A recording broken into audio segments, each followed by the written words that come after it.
You know what I like best about Superman? What's that? He returns. He does return. Superman returns. But I also have a couple disclaimers before we get into this. Yes. It's a bird. It's a plane. No, look, it's... I have respect for Kate Bosworth. Great.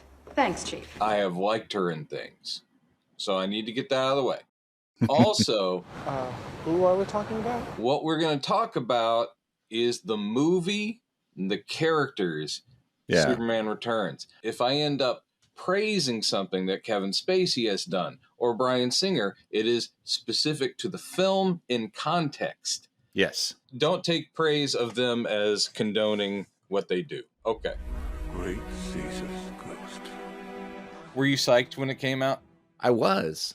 Yeah, I was totally excited. And knowing that they were continuing the Donner continuity, minus Superman 3 and Superman 4, apparently. But I still, even knowing all that, I was still surprised at how really seriously they were taking the sequel angle in this. I think it's actually one of the faults of the movie, and it actually kept it from being better than it could have been. The slavish, I always use that word because it really is slavishly a sequel to something that came out, decades before. You could have implied that it was directly tied in without making it so, like, it retreads a lot of the same ground. Exactly. A lot of the same dialogue beats and everything too. And it's like, guys, you don't really have to do that. You don't really have to do that.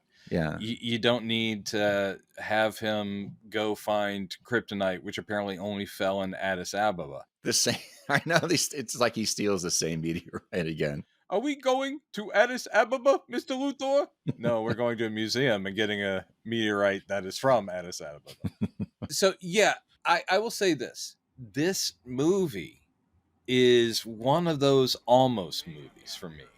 And I think almost movies are a lot more painful than bad movies. In other words, Superman 3 and 4 are bad. They're just bad. And that hurts, certainly. But this thing's almost great, and that's what drives you nuts. Yeah. It didn't flop, but it was not the success they wanted. They did not continue. So, in other words, it's not an embarrassment for anybody. However, it is not what the public wanted, really. They didn't want just to revisit the original, only now with a kid. There's all kinds of things. Almost movies for me are like The Shadow from 1994.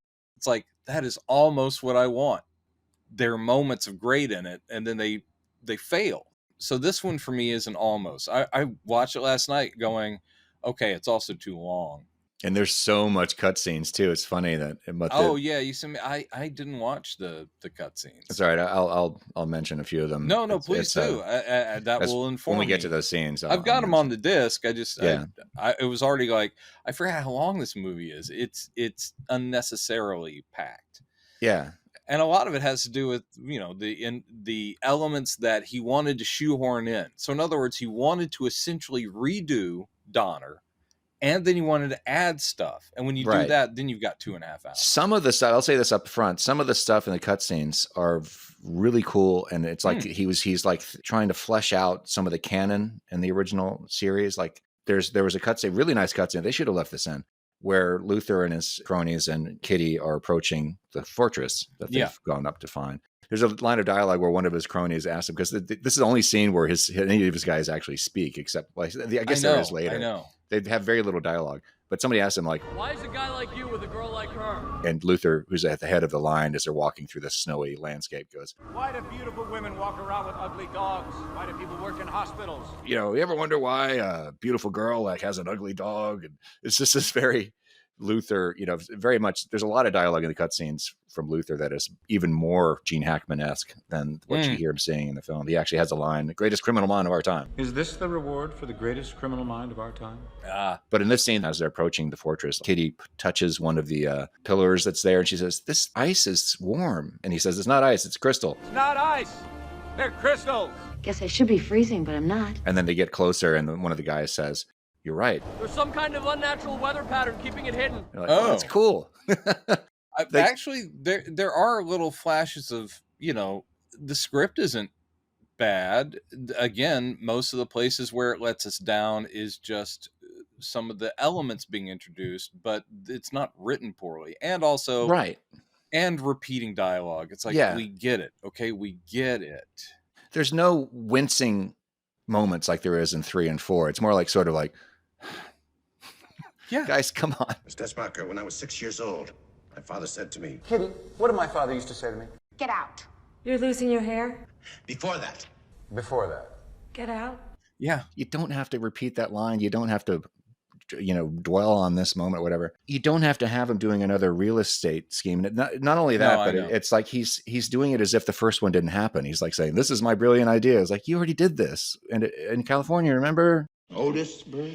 The whole it's like, again, the callbacks. It's like, move forward, okay? Yeah. And the extrapolation, which I'm sure they were patting themselves on the back when it was Bryan Singer and the 2 other guys who came up with the story. I'm sure they're like, oh, Kryptonian crystals with water, they grow structures. They're seeds of entire cities and buildings. That's pretty clever, actually. It is. But at the same time, it's like, Wait for it. there's plenty of all the way through of things where you're going, that almost works. That's a clever building on. But there's a lot in it where if what happened in Superman 1 and 2 had happened, you're like, whoa, Wait a minute. Why? Yeah. So if you're inviting those comparisons, which they are totally inviting, because they're like, basically saying, bring it on. 5 years after what you saw before, this is what happened. You're like, okay, Yeah. then why this? And you're like, that's not. Yeah. I love also a broad thing before we jump in. I think the casting in this is great, except for Lois. Yeah. And we'll get to that. But I really think everyone's dead on. Jimmy and Perry, they're great. Ma Kent, even Marie Saint. Singer had good taste. It's like, yeah, I want to bring back not just people who are connected to Superman, because we get Jimmy from Adventures of Superman. Oh yeah, TV yeah, show. as a bartender, right? As a bartender, Yeah. and Noelle Neal, also from the same series as the old lady at the beginning. And I'm like, Yeah. that's great. Mm-hmm. Just, that's a nice touch. Even Cal Penn, you were mentioning, I love Cal Penn, and the whole thing is, I remember them like, oh, that's my next thing is I'm in Superman. And then you're like going, he was on his way up, he was making some, and then he just ends up being the brainy Luthor assistant who has no dialogue. Yeah. virtually no dialogue, but does get to like curb stomp Superman towards the end. But I'm like, right. why would you sign up for that? Just because it's like, oh boy, it's a Superman movie. I'm like, yeah, you might want to have said, do I get to say anything? No. Yeah, he's like the Otis who doesn't talk. Yeah. And Parker Posey is playing, she's Parker Posey, and she's great. And she delivers some lines amazingly. But again, it's the question of, he always makes a mistake of having, it's always the female assistant who has, isn't as cold-blooded, who always has like the regret or the sensitivity. And it's like, even that beat gets repeated. Mm-hmm. What would have been refreshing is if she had been not like sitting there crying when Superman's getting beaten, but going like, oh yeah, because that would have just been different if she was as cold-blooded as Lex. Yeah. But obviously they're like, no, let's just keep even the comedy beats, and she'll get sympathetic towards the end. Okay. Somebody, before we move on, somebody in the comments suggested something I thought was interesting, because we're discussing this problem with the casting, where Kate Bosworth she's a great actress, not right for this role. And somebody mentioned in the comments like, Parker Posey could have been Lois. It would have been a better Lois than Kate. I don't know if she would have been perfect, but she definitely would have been more suited for that type of personality. I don't know. She definitely would have been more suited, simply because if there's one thing, is she's going to be iconoclastic. She's going to be someone with this kind of energy. I have seen her do parts that were like fast talking smarty. And I'm like, yeah, she could have been a better choice. At this point, I'm saying almost anyone would have been a better choice. The problem is, they're trying to make her the same character that Margot is playing, and she's just doesn't have the same energy at all. She also reads, because of her slight stature and because of the fact that I'm not sure how old she was when this film, but she reads as being like someone who's like 21. And if there's one thing that Margot, even in the first movie, you're like, that's a woman getting close to 30. Yeah. and she's gorgeous and she's brilliant. But the thing is that you can't, if you're doing a sequel. Brandon Routh also looks pretty young. I Yeah, mean, exactly. They're both too like, young for what they're doing. yeah, It's funny. yeah. I mean, she doesn't do a bad job of acting like a mom, but I'm sitting there going like, it's just hard to read this person as being like mom. Also hard to believe that she's been like a professional reporter now for like 15 years or something. Yeah. It really, this is all on the same thing as the problem of them trying to continue this as a sequel. It's like, that's not the same character, guys. No, it's not.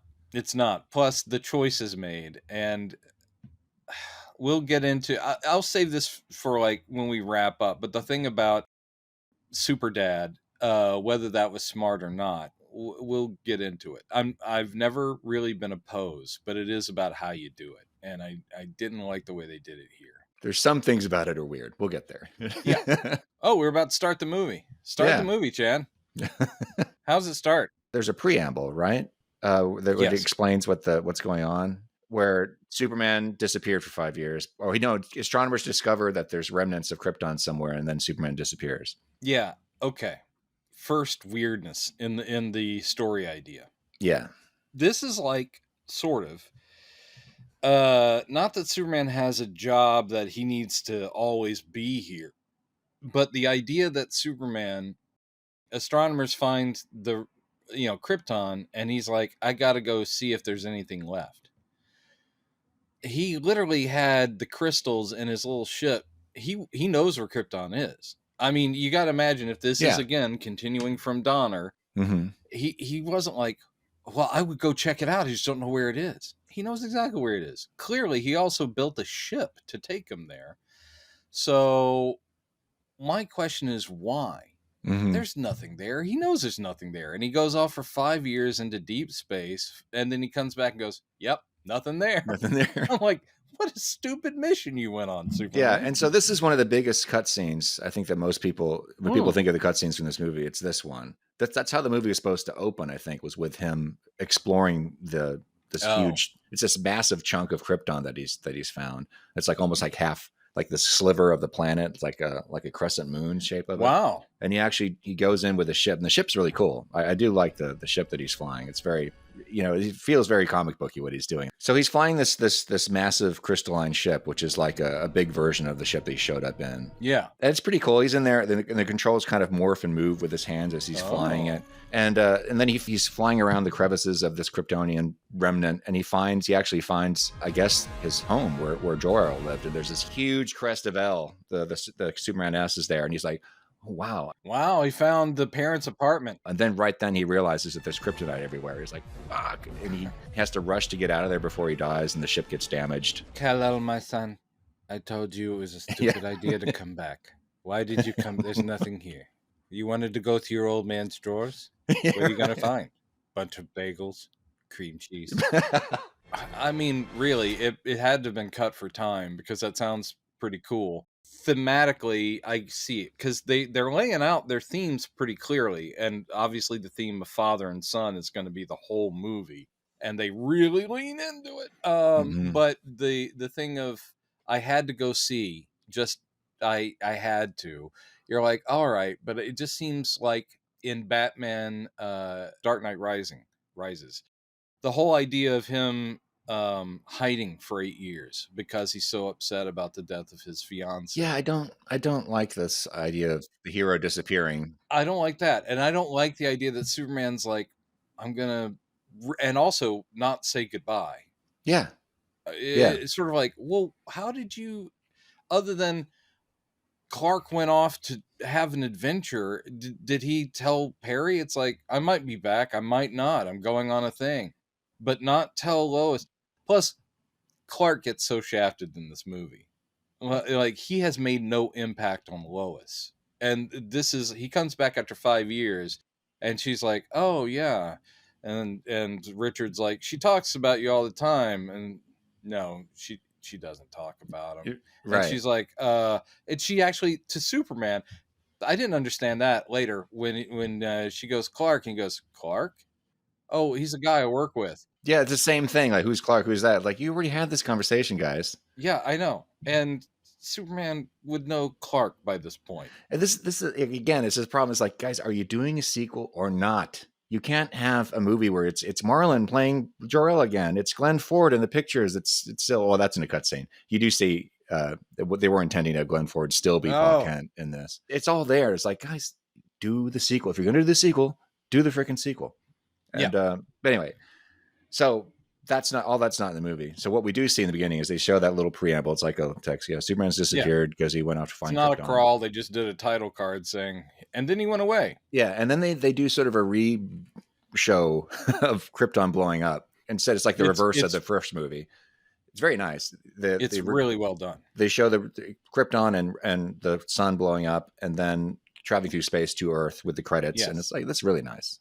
And the score sounds great. It's a really great rendition of the score. That's one thing they did do well, is the music is great in this movie. The opening is gorgeous. It's just them updating. And I get the impression it's sort of like, well, the psychedelic trip through the universe of the first one is basically them doing experimental film effects, but they can't render planets and galaxies, and they can't do it that concisely. Well, this one fixes that, and we actually follow tumbling chunks of Krypton, which are now kryptonite. And that's, of course, the whole thing, is that the Earth does get seeded with kryptonite, which, again, why Addis Ababa all the fucking time? Anyway, so yes, this all looks great. And then the first thing is Luthor and the Widow, which is pretty great. It's a great scene. It's a lot of exposition, but it's done fairly well. Basically, the old lady's on her deathbed, and she's saying, like, everyone told me not to hang out with you, but I'm glad I used my influence and money to get you out of prison, because you've treated me better than anyone, and I love you very much, and I'm going to sign over all my wealth and stuff to you. And he's just like, he's being sympathetic, he's like, holding her hand. And then it's like, sign the will, and she signs it, and then she dies as she has finished writing her name. So he's like trying to get the pen out of her hand. It's comedic, but actually it's pretty dark. And I do like that, because just showing you the extent that Luthor would go through. He has conned an old, very wealthy woman. Did this one line too. She goes, "You've shown me pleasures I've never known." Oh, that's creepy. And he goes, I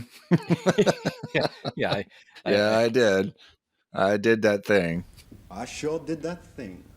That line I didn't like so much. It just put gross images in my head. And outside of the bedroom are like family members and so forth going, don't do it. He's evil, and stay away. But anyway, he has it now signed. He now owns everything. He walks out. He's wearing a wig. Pulls the wig off, tosses it to a little girl. It's like, well, I won't be needing that anymore. And again, Kevin Spacey, I wish I could still like you. He's really great. But he's a great Lex Luthor. He is, and he gets it. He is like what I would have wanted more of Gene Hackman to be. Yes. Which is, he is witty. He's clever. He quips all the way through it. But there's this edge he's bringing, because Kevin Spacey has always been good at playing slightly demonic people, like really hardcore sociopaths. So without even trying, really, he's got, it's like Gene Hackman's performance and that character is kind of his foundation, and he basically just dials it up, And it does make him more, since the tone of this movie is slightly more mature or darker, is that it is a Luthor that's a villain. It's like, oh, there are moments where he chills you, and you're like, that's great, and so did Hackman, but again, it's in the more comedic atmosphere, so you're like, oh, whatever.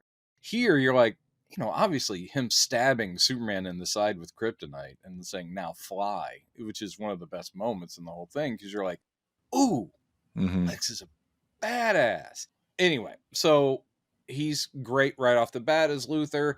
Kitty is there as a maid, and he's like, we're done here. And so she takes off the thing and drops it. That was the whole plan. It's like, now the old lady's dead. I've got all this money and this incredible yacht. I will say, okay, so that was all clever and everything. It was funny. But do we really need a setup to explain why Lex Luthor has money? Why? You ask why? Like, he's kind of just always had money, and we've never really questioned where he got it from. Why does the phone always ring when you're in the bathtub? If this is a sequel in Donnerverse, he's a crime boss who probably has money, but he's not like Luther Core. It's not the 80s version. So this isn't like a billionaire. This is a guy who, it's like, to fund what I need to do, I'm going to have to bed down a 90-year-old woman. And he did. He showed her pleasures. That's what they say.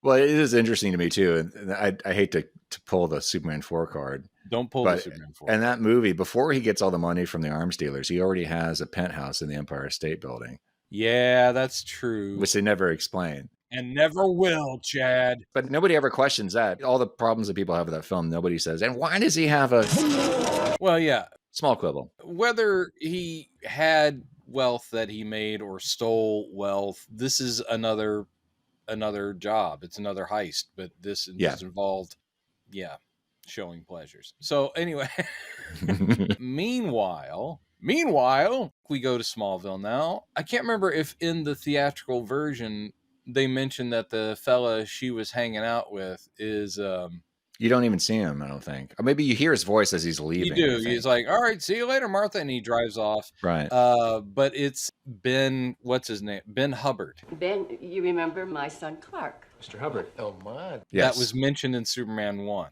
I talked to Ben Hubbard yesterday. Oh. Yes. It's the same. I didn't catch that. Okay, yeah. Cool. It's like Ben Hubbard said he'll help out around the farm. And apparently Ben Hubbard may have always had a thing for Martha.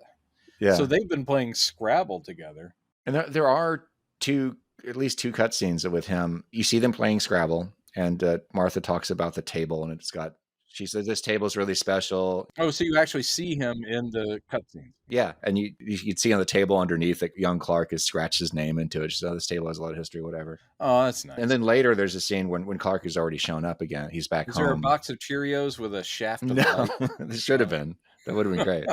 But maybe update it to Honey Oats. Yeah. There's a scene later when Clark is there and Ben shows up to take Ma Kent out on a date. And Clark is kind of like mildly horrified. He's like, what? He's like, my mom's dating Ben. He's like, wait a minute. And Ben walks out and it's a nice scene where Ma Kent goes up to him and says, look, you leave the earth, the world keeps spinning. But not even you can stop the world from spinning. Which is, of course, hearkening forward to him finding out that Lois has moved on and has a kid, which is he doesn't know yet. It says, but it was a nice little scene. But the whole time when I'm watching that cutscene, I'm thinking he's too young. He's like 22 years old. Yes. He should be like 35 or something. Yes. I have heard that Singer, especially on the X-Men, the second X-Men film, apparently, bad work habits, would be out partying, would literally just like not show up or call in sick. It's like, I can't direct today, and let the second unit guy or the assistant director do some stuff. Apparently very checked out. And again, if this is incorrect, I don't rumors.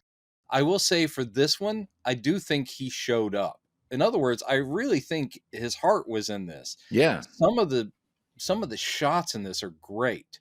The scene of the arrival is almost like Close Encounters, because you're in this rural home and it just starts shaking. It's what probably would happen if a huge meteor or something goes over your house.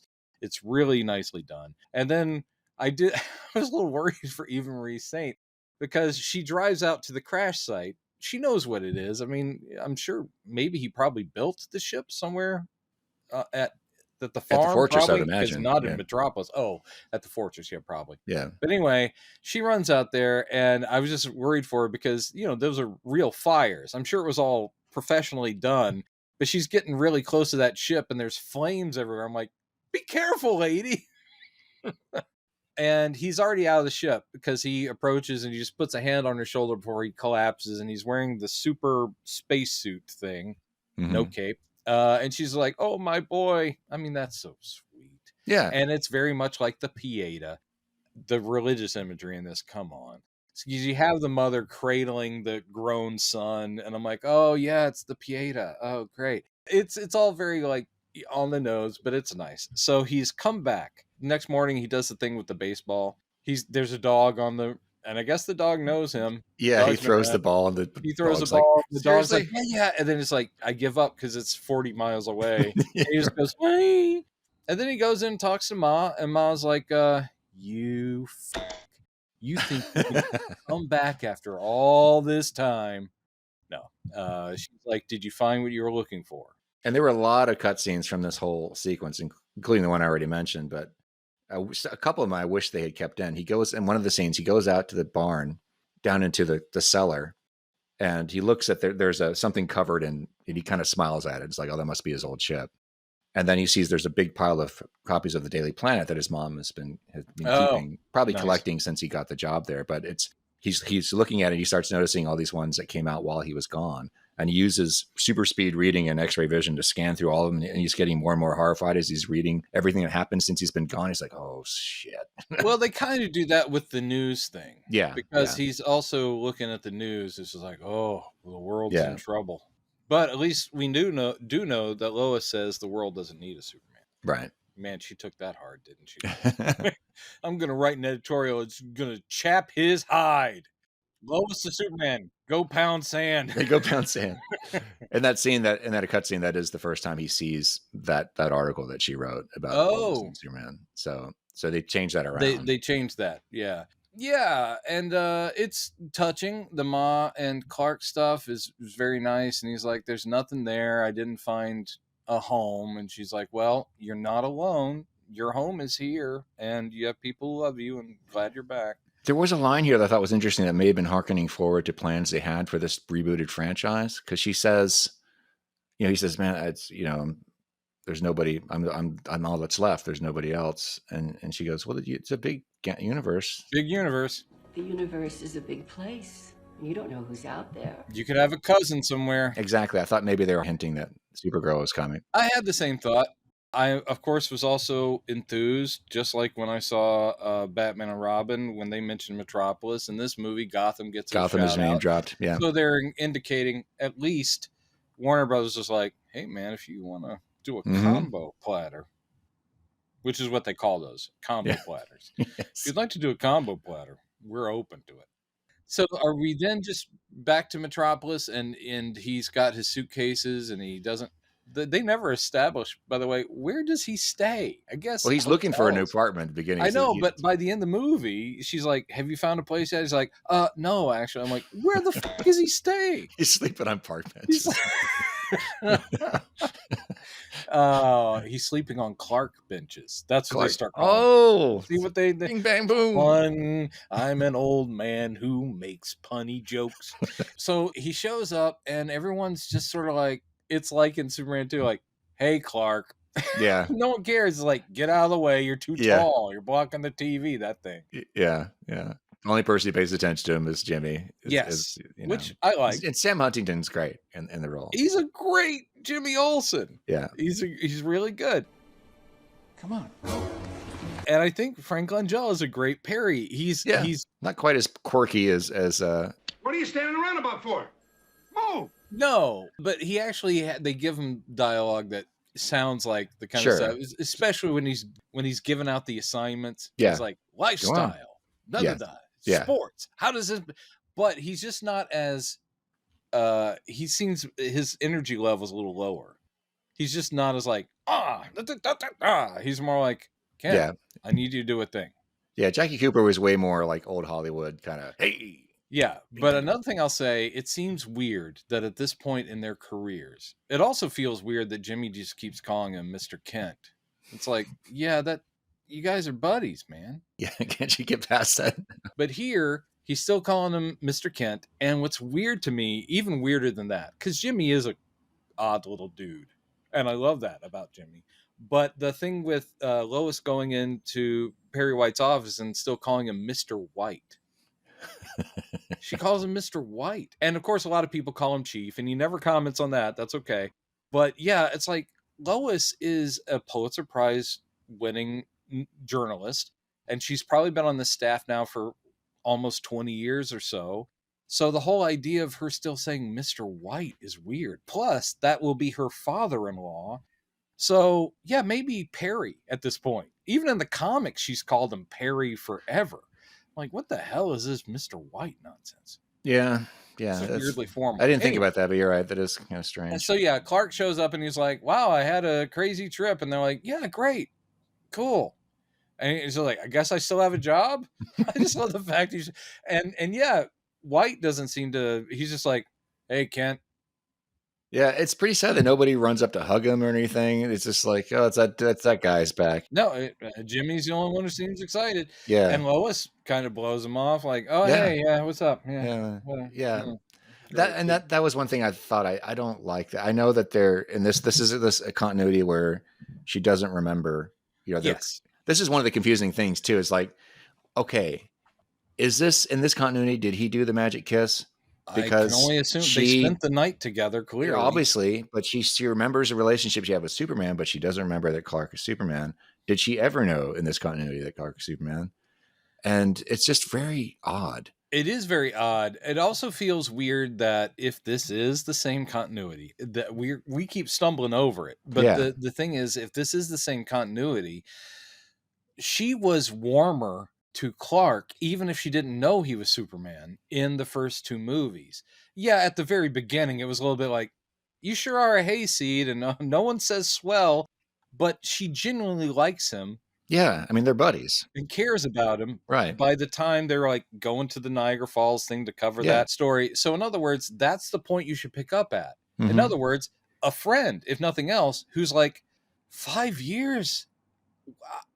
I've missed you, and why didn't you write, and what have you been up to, and all this. Instead, she's just like, oh yeah, there he is. Yeah, right. and then they have to redo the same scene from the first movie where they're walking through the lobby of the planet, having this awkward conversation with Clark trying to keep up with her, and she's kind of barely paying attention. I'm like, you already did this, guys. Stop. Yeah, and then out in front of the building, and the whole thing of calling the taxi, and she's clearly talking to him, but only about Superman. And you're like, okay, yeah, we get it. Okay. There is a cut, and one of the cutscenes, I'll just have to say that Bryan Singer did think about this. He just didn't put it in the movie, or didn't leave it in the cut. That one of the scenes in Smallville before this, when he's talking with his mom, because at first he's reluctant to go back to Metropolis in these scenes. He's like, oh, I'm gonna go back there. It's awkward for me, Mom. I don't want to go back there. She's like, you have to. And then she quotes Paul Kent, says, Dad said that you're here for a reason. You got to go fulfill your purpose. By the way, in case you haven't watched that first movie in a while, you're here for a reason. I don't know whose reason. What's funny is that all these cutscenes where they're referencing the first movies, it works much better than anything that's actually referenced in the final cut. But but again, we don't need it. We don't need it, no. Christ, but it's like constant callback. It was weird. It's like it was much better fan service in these scenes than there was. In the cut, but and then one of these, in that same scene, she goes, "What about that girl The you like so much? The one girl I've been sending postcards for you on your behalf this whole time." Oh, so wow. she's been faking Clark's signature for him and sending Lois postcards. Jesus Christ, what a weird setup to give updates of this fake sabbatical to the Himalayas or wherever he was supposedly pretending to be. It's like he met llamas. It's like, okay, that's cute, Jimmy. So it makes even less sense that Lois is like, oh yeah, she's been getting postcards from him the whole time. But I guess maybe they just dropped that whole thread. Clark is given not as short a shrift as in Man of Steel, but definitely given a short shrift, because Clark Kent as reporter shows up at the very end of Man of Steel, and it's like, hey, miss me? We don't know who you are. Okay. But in this case, he's returning. And this is where he finds the picture that has her with Richard White, a created character, Perry's nephew. Yes. And with the kid. Again, Jimmy seems to not be aware. Your pal would probably know, hey, Clark's got a crush on Lois. Like, he has to have known. But here he's so oblivious. He's like, yeah, Lois is a mom. Can you believe that? Lois, mom, it's kind of nuts. And Clark's like, yeah. And he cracks the picture frame. And again, this Jimmy is very funny. Gets the beats in. He's like, yeah, let me just take that. He's like, yeah, you know what? I could probably fix that. Sure. She's got tons of those. It's fine. She's got a lot of those. So, Clark is just ignored, but he's back. And where is Lois? Well, it turns out that at the same time Clark has shown up, she's on an experimental space shuttle Well, in real life, back when the shuttle program was active, when they had to transport the shuttle from where it landed back to Cape Canaveral, where it takes off, they would fly it on the back, piggybacking on a jetliner. But also, they did launch it from a 747 originally. Oh, that's right. Yeah, the first couple of times, I guess. Right. Chad in the edit room here. Now, just to be clear, the shuttle never actually launched into space from the 747. It had engines, but it didn't have any fuel of its own. So when you see it disconnecting from the 747 in this footage, it was just a gliding test. It was just to see if it could glide to safety and land on its own. That's all that was. So the scene that we see in Superman Returns is pure fiction. So this is referencing that. If it suddenly was still locked onto the plane, but its engines started up, that's where the disaster happens here. Clark is a little down in the dumps about Lois and the fact that no one gives a shit that he's back. Jimmy's like, looks like you could use a drink. So he takes him down the bar. Lois is on the space shuttle, and it's a press launch. Yeah, on the plane that's piggybacking the shuttle, not the shuttle itself. Yes, that's right. And she's annoying the lady in charge by, and this Richard Branson had a little cameo. So cute. But anyway, so she's like, it's an amazing deal, and they're like, oh, great, yeah. But she's annoying because she's asking pointed questions, and the PR lady's like, okay, Lois, anyone else want to? And at the same time, Lex Luthor. Wait, did we skip over him going to the fortress? Yeah, I was about to say, I think it was during the Smallville scenes. We see them arriving at the fortress. And it's like, there's Superman's abandoned home. And they're like, really? This is where he lived? He goes, yes, but this is the remnant of a great and powerful civilization that didn't need furniture or wall hangings. And he goes, and the line that she says, like, it's like you've been here before. Yeah. Yeah. Okay, yeah. Yeah, he would have if this is a sequel to Superman 2. Yeah, he does this acknowledging. He looks up like, well, obviously I have. he's got the crystalline console in front of him. He's pulling crystals, and he's like, these actually contain all the stuff. And just by chance, he picks up the very first one that Kal-El would have used, because it's like, Kal-El, my son, I would have been dead for many thousands of your years. I have exceeded my expiration date. I am stale, and you could not cut me with anything. I am a tough bagel. even though I've been trying to anticipate all of your questions, I didn't think about a security system for the fortress. And also, my hologram is dumb. Anyone who puts the crystal in, I think, is my son. My hologram is dumb. I thought you would have more hair if you were my son. Who are your friends? Yeah. Who's the lady? Hey, nice to meet you. Nice to meet you. This was something that was bugging me when I was watching this, because obviously the Donner Cut hadn't come out yet. That this was kind of concurrent with the development of the Donner Cut when this movie was being made, because it was actually the discovery of that lost Brando footage that kind of spurred the creation of the Donner Cut, actually, that they used in this movie. Nice. But in the Donner Cut, they kind of suggest that, it's suggested in the first two movies that the Jor-El crystal stuff are just recordings, like, that are programmed to respond to commands. Yeah. But in the Donner Cut, in the scene where he gives up his powers and when he gets them back, it is highly suggested that it's more than just a recording, that this is actually kind of Jor-El's soul that is contained in these crystals. In Superman and Lois, they always took it as highly intelligent AI based on the personalities and intelligence of the people. Right. I'll go see if my mom can help. And he flies off to the fortress and talks to his mom, and she is reacting, and she's like, I'm not really your mom. I'm a hologram, but I know what she would say here, and she would say this. Yeah. So that's kind of the idea I always thought. Right. So this one jars me a little bit, because it's like, it is like a pre-recorded, like, when you ask me a question, it's going to go through a bunch of, it'll chain it. And then, so he just goes, why don't we start at the beginning and start with the crystals? Yeah. Tell me everything. Yeah. Tell me everything. Which apparently he does. he learns enough to know that I guess all you got to do is shave off a little bit of crystal, throw it some water, boom, you got a Kryptonian building. Yeah. Apparently there wasn't much he said, like, yes, just put in some water. Yeah. That's it. Just add water. The end. Really? Yeah. Yeah. That's the whole, what did you expect? You want to make a bread house? You just take you put it in a piece of bread. You wet the bread. Bread house. Oh, So yeah, that would have been a quick afternoon. But anyway, moving ahead, it's a little goofy, but yes, he tells them the plan, which is again real estate. Or he's like, that's the thing, is you can't make land, or can you? And he has Cal Penn, who's I guess the smart flunky, shaves off just a teeny little bit of one of the Kryptonian crystals, and then he opens up this room that has like a toy metropolis with toy train and dirigibles, and it's like, okay, it's a little and goofy. little figure people who scream. Yeah. Yes, little figure people who get upset when a train runs over them. And it also has like a water feature in it. So what's weird is Cal Penn is standing in the middle of the little city. He just pokes up in the middle of the city with the little water thing, and he just goes bleep. Parker Posey for this scene is great. The whole cutback is like, wow, that's amazing. You know, whatever Wait for it is. it. Yeah. Wait for it. It's like, wow, that's amazing, because nothing happens for the longest time. Yeah. And Luther himself is looking a little like, oh God, what a stupid thing. But then the water starts to boil. The whole thing is like, essentially, boom, the room it sprouts some crystalline structure in it.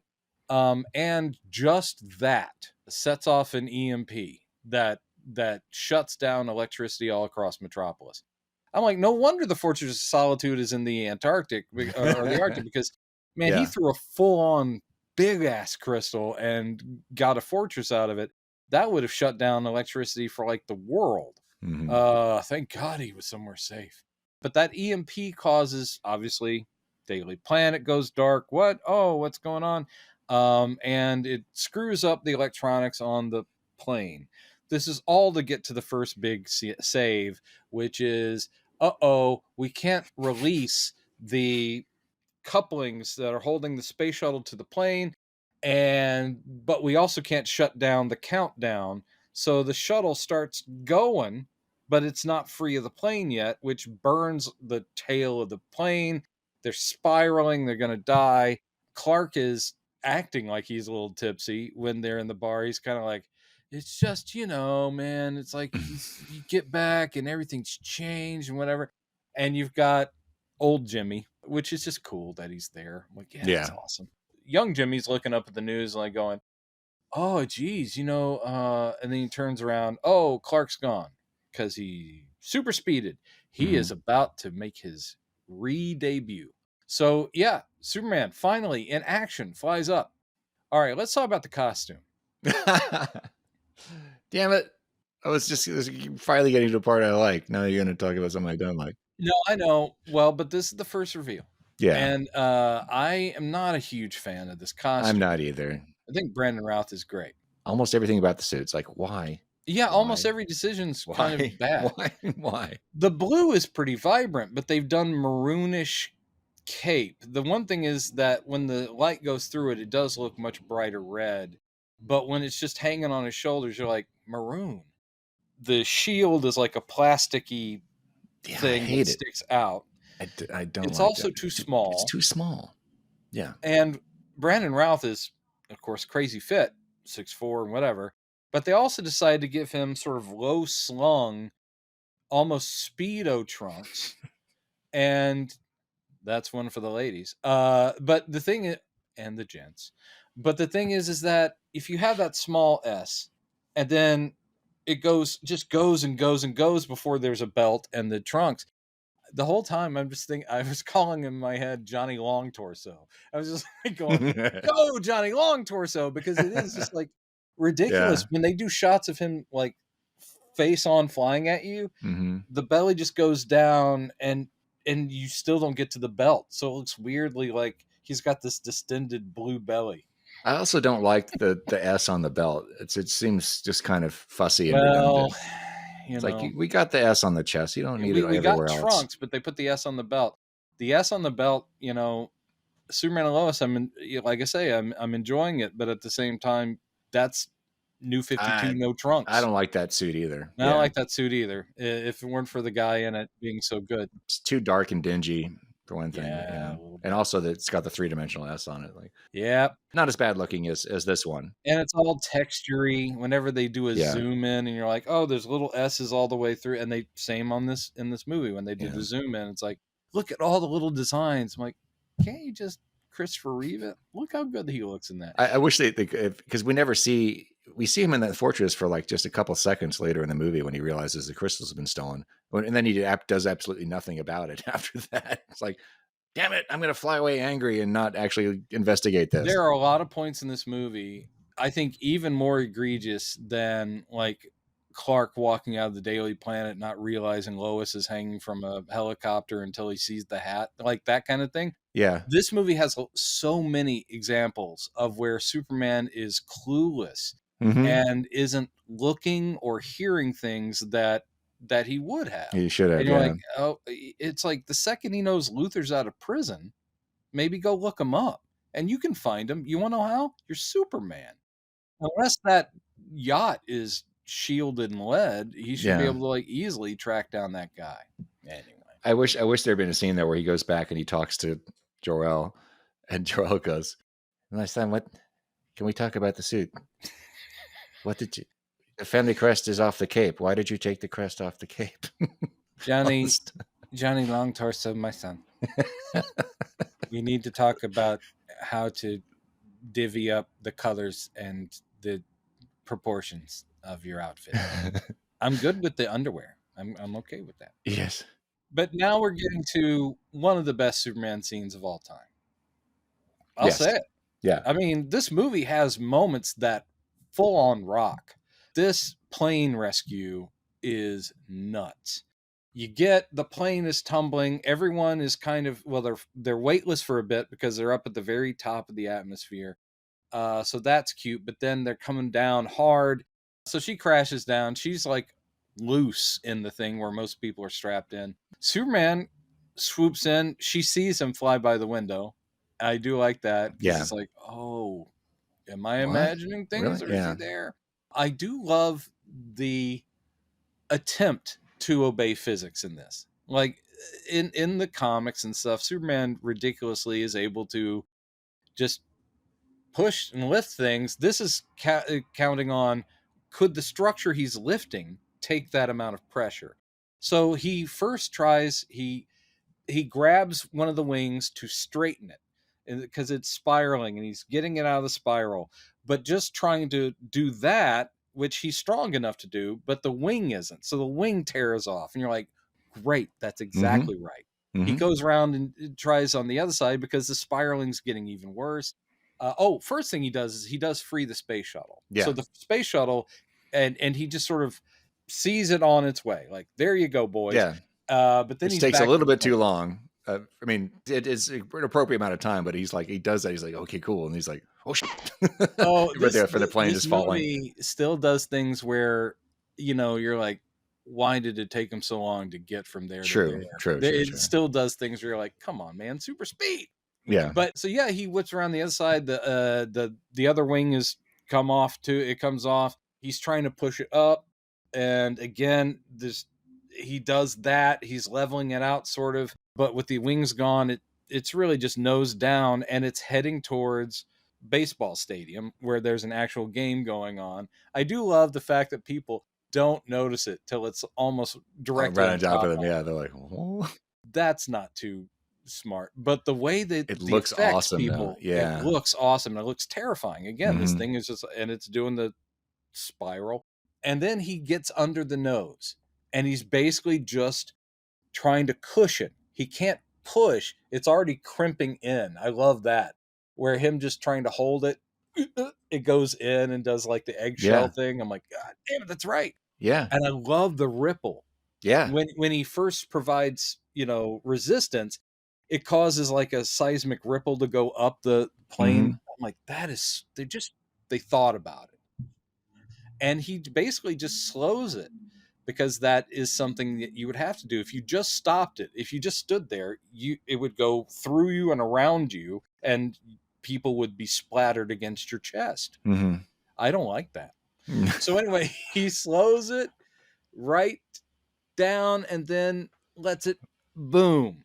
And then he's able to open the door. Oh. And again, even though I think Kate Bosworth is not a good Lois Lane, the scene is good. Just the scene is good. The first time they're seeing each other, and he can't address her directly. He can't really go, Lois. He just goes, is everyone all right? And he just looks at her and goes, are you all right? Yeah. And she's like, everybody looks at her. Yeah. It's really like, nice. oh, that's Lois. Like, oh, that's Lois Lane. Yeah. I like the fact that the lady who's the PR lady, she's all comically messed up, like the hair is scattered and her glasses are. Lois looks pretty good for someone who was literally thrown all around the. Yeah. But anyway, and then he does the line. The line. Which this is one thing I kind of thought, okay, because they are winking at the audience, and he also winks at Lois after, not literally, but he does after he drops that line. He looks at her like, yeah, remember that? Yeah, remember when I said that to you? Yeah. The first time we met, and I did that thing about being your friend. Do you remember that? And then, of course, again, she faints again after he flies away. Well, I was just thinking it would be funny if like everybody fainted on the plane, like, oh. And there's just a stack of bodies at the bottom of the slide. This moment where he comes after he says that and he comes out, walks out of the plane and the stadium's cheering him on. I started tearing up. I was like, that was one of the moments in the film that really got me because they did it right. Oh yeah, of course. It's a great way to reintroduce yourself. He could have literally just saved someone at a crosswalk who almost gets hit by a car, and that could have been his return. It's much better if he's catching a plane. Yeah, with a stadium full of people. Yeah, a stadium full of people.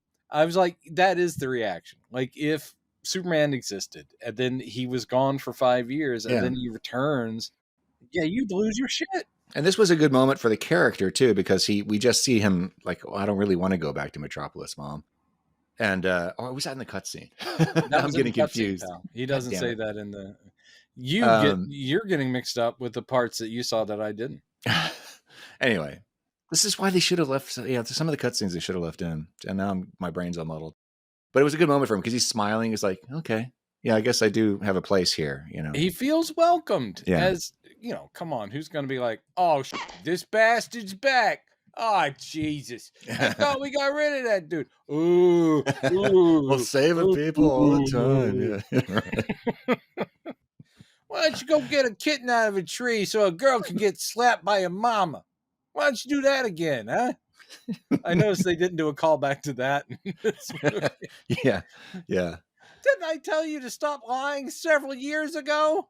Yeah, right. I'm now 18, Mother, and I'm going to smack the shit out of you. Yeah. We're back at the planet, right? And this is where Clark meets Jason for the first time. Oh, there we go. And Richard, yeah. Which is a cute little scene where they're all introduced. I'm of two minds about the kid actor. He's pretty adorable, and some of the scenes play really well. But he is also, he's got sort of this one expression. Yeah. Like later, he's just kind of like, later when his mom's being terrified, he's just like breathing a little heavier because of the asthma thing. But you're like, are you terrified? Because you look kind of the same as you do all the time. All the time, yeah. But anyway, so the kid just walks over to Clark. Clark's just at his desk, and suddenly there's a kid staring at him. He's like, "Oh, hi, who are you?" Yeah, well, he gets like, distracted because he's using super hearing to eavesdrop on the conversation they're having in Perry's office. I think there's a lot of uncomfortable.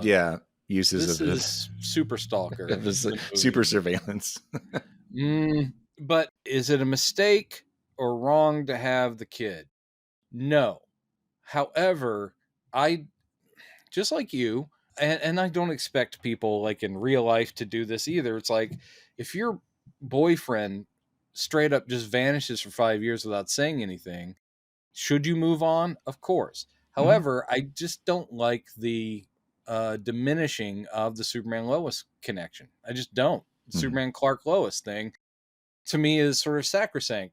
They can be written realistically. And again, Superman and Lois is very good. They have problems. They have argued on the show, but they just have this connection that isn't broken. That's great. And so here they made a smart decision. Richard is a good guy. In other words, a decision, if you're going to do that, you can't have Lois end up with someone like, why would a smart woman like that end up with a dick or whatever? she ended up with a very decent, handsome guy. They didn't make a mistake of like, Yes. well, clearly she's going to end up back with Superman because that guy is a drinker or whatever. You know, it's like he treats her like shit. Lois would never have stood for that. But she found a human, non-super version. It's like, this is a decent guy who's really sweet and capable and heroic. So I'm not anti-Richard. It's just I'm anti the concept. It's like, I would rather her just been like single momming it. Sure. And you could still keep the reveal at the end, and she could just be saying, well, the father isn't really in my life right now. You know, she could have just not had a Richard and like, I decided to be a single mom. And I don't know. I have to say I do like the Richard character. Just personally, I think he does.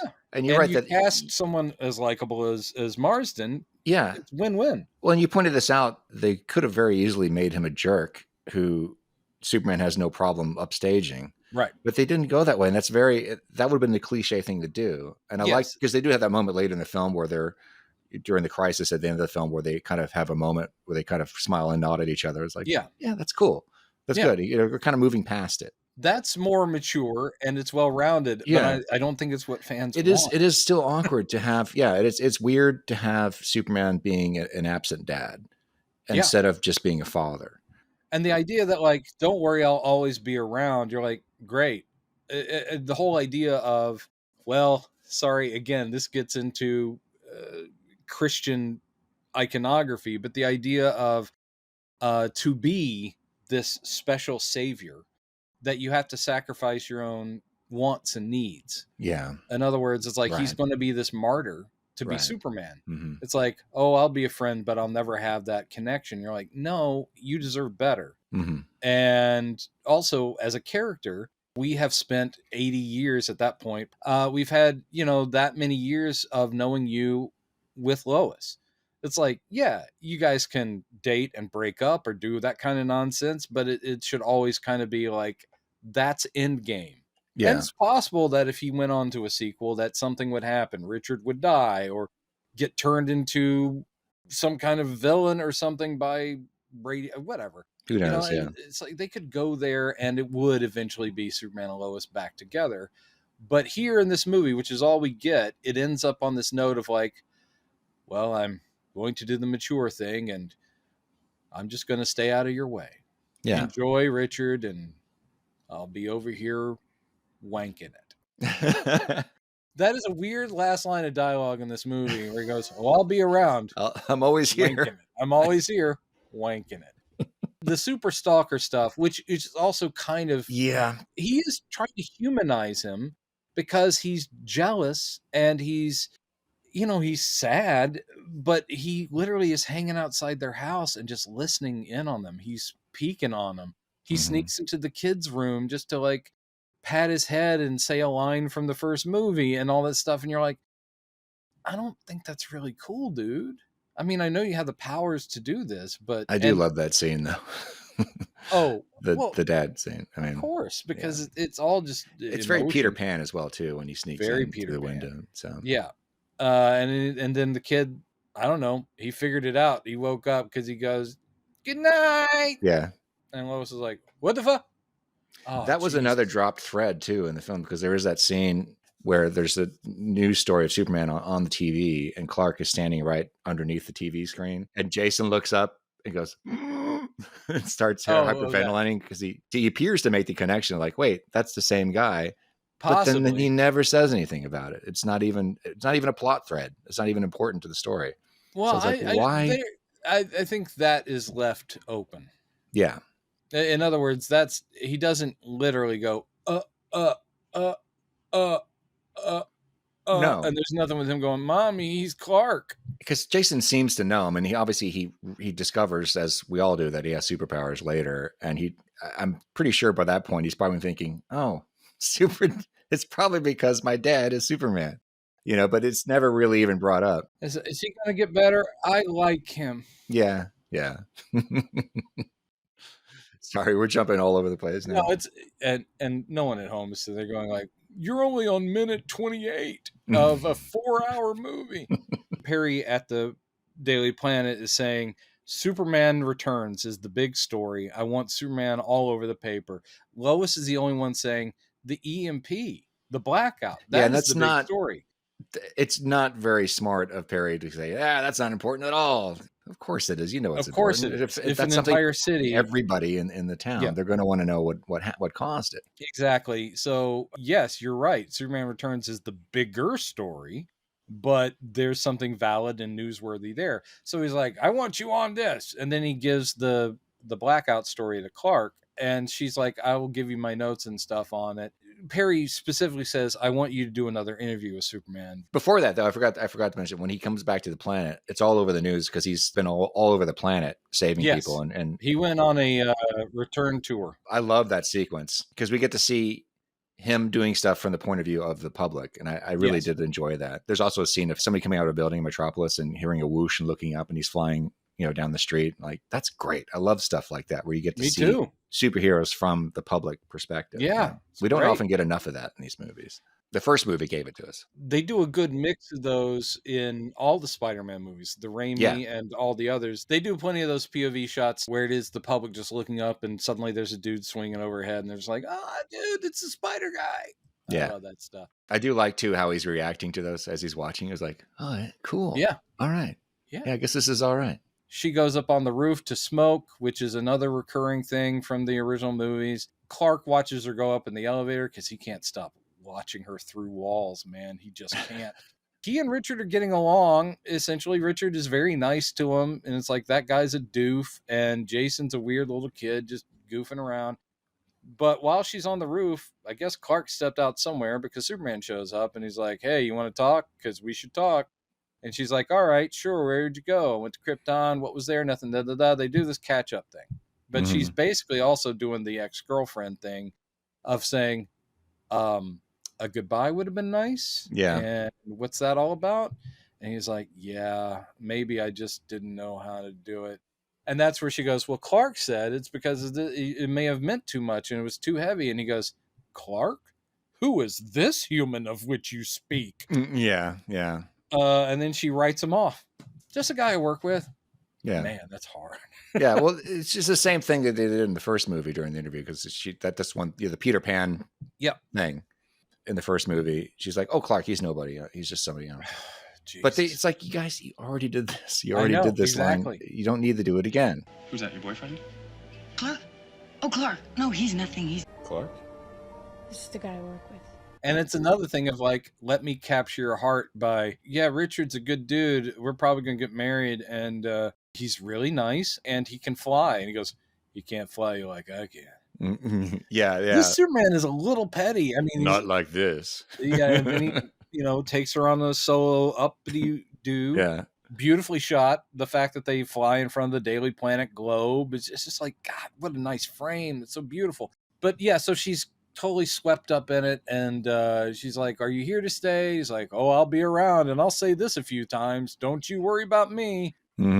But I know who you're going to be thinking about tonight. It ain't going to be Richard, it's going to be me. He goes, zing. So he goes and spies on him and he gets depressed. It's like, I guess to confirm, I guess they really are in love with each other. Well, it was me. And then he flies up kind of emotionally up into the atmosphere. I kind of like that shot. I do like the way he gets so angry and he goes,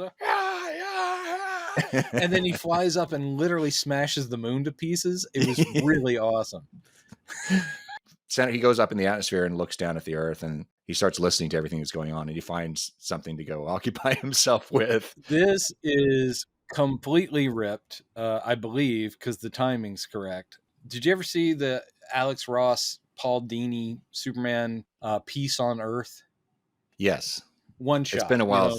Right. Big, tall thing, beautifully painted by Alex Ross. And it has possibly the first that I've seen, I think, the first time they showed Superman floating above the earth, just eyes closed, and listening to the voices, listening to people who need him, and then finding something. What I do think is kind of lame is that what he finds is something in Metropolis. Yeah, I know. It's like, different. the scene is great, except for the thing he hears is like, oh, that's just a few blocks from where I live.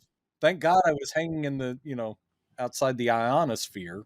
I will say I'm not terribly fond of the Gatling gun scene. It's just a little too cartoonish. It's like the only thing in the movie that's actually cartoonish. I don't think it's really he gets shot in the cartoonish. eyeball and everything. It's like Actually, I like that a lot. And it's mainly just because it's like, again, he's following the literal blueprint of the first movie. Here's something that's not connected to Luther, but it's him stopping a crime. Yeah, and that's essential. They needed to show that. And they modernized it to kind of look like any kind of movie bank heist thing now, where it's this tightly paramilitary group with major weapons and they're holding the cops off. And then Superman just walking into it. I do like the scene where he swoops in right at the last second. That is very nicely and saves shot. the two cops who are being brave, and then takes a bullet to the eye. I like the bullet to the eye. It's cool. He's bulletproof. This is one part where I'm like, it's a little silly, but that's just me. Man, I remember that was in the trailer, and I was like, what? Yeah. Backing up to that shot where he's hovering over the earth, one of the things I thought about, and this might not have been intentional, and I wouldn't be surprised if Bryan Singer had read the original script for Superman 2, Mankiewicz's actual shooting script. Oh, really? Because before they moved the endings around of the first two movies, because in the Donner cut, Superman reverses time, because that was supposed to be the only time that he turns back time was going to be at the end of Superman 2. And right before he does that in the script, they didn't shoot this. They never got around to shooting this. He flies up into the atmosphere and basically does this shot where he's looking down at the earth for a minute while he's thinking before he goes and starts spinning back time. Is he hearing his dad? No.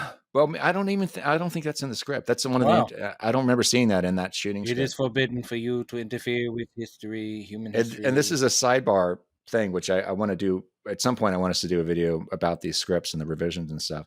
But it's interesting to me that the utilization of the time reversal thing, I think, is much better executed as they did it in the first movie, even though that's not what they originally wrote. I think it works for the movie. Yeah, and the original Superman 2, as it is the Donner cut, it seems a little out of nowhere. And they did, obviously there was a shot like the shot I just described. They do try to set it up more than what we actually see in the Donner cut.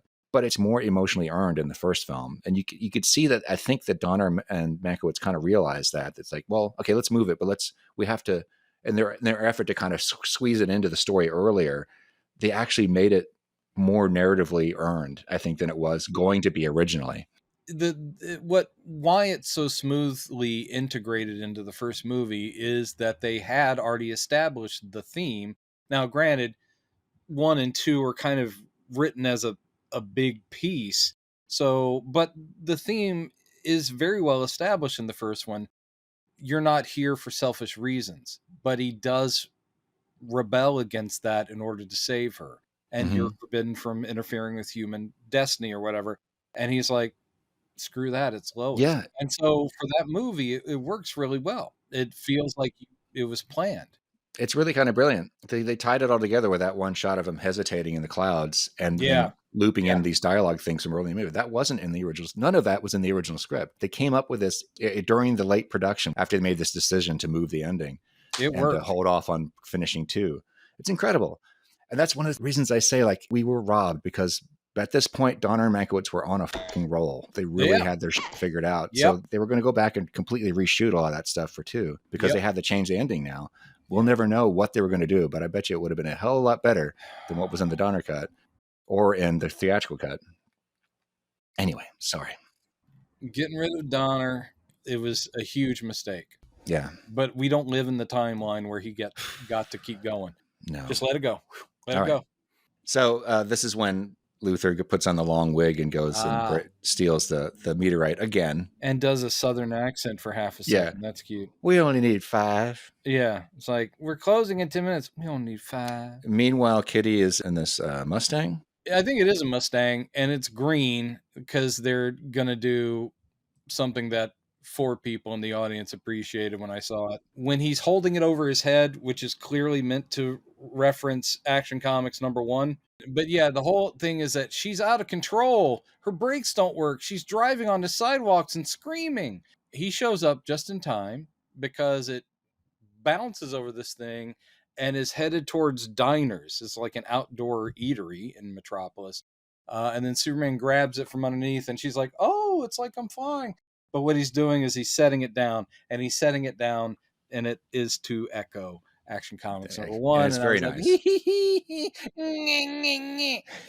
And then she's like, "Oh, you saved me, and you're so handsome." And she's just delaying him. The idea is that she's just the distraction, so he's not responding to the museum that's getting robbed of an Addis Ababa meteor that has kryptonite in it. Isn't there an easier? I mean, the whole thing with turning off the lights and then using an infrared thing to see the radioactive shine off that meteor. This is what he should have done. They should have rebuilt the subway layer set and had him go down into the sewer where she threw the thing that he had in the first movie and retrieve it. That would have been a hell of a lot cooler than this. Look at that. That would have been pretty damn cool. I do like later when Kitty is reunited with, she meets up with Lex again. She goes, I was supposed to pretend that it was out of control. And he's like, well, Superman would have known that you were faking it. That's one of the first, I mean, besides the fact that just like Miss Tessmacher, Kitty is instantly just like enraptured with Superman. But yes,